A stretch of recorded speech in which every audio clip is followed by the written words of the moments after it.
السلام علیکم ورحمۃ اللہ وبرکاتہ۔ اولاد کے حصول کے لیے کوئی دعا یا وظیفہ بتا دیں۔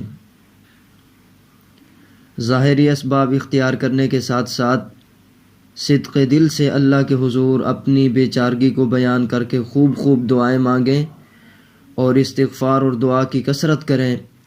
نیز ہر نماز کے بعد میاں بیوی دونوں 7 مرتبہ اس دعا کو پڑھنے کا اہتمام کریں۔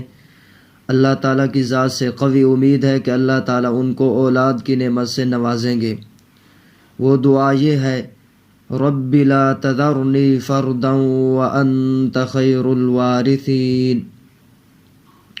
نیز بزرگوں سے یہ بھی منقول ہے کہ میاں بیوی ہم بستری سے پہلے سورۃ النجم کی ان 3 آیات کو بھی پڑھ لیا کریں۔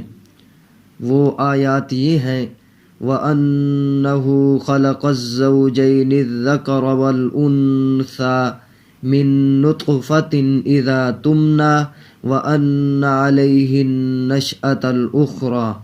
انشاءاللہ آپ ان قریب صاحب اولاد ہو جائیں گے۔ واللہ تعالی اعلم بالصواب۔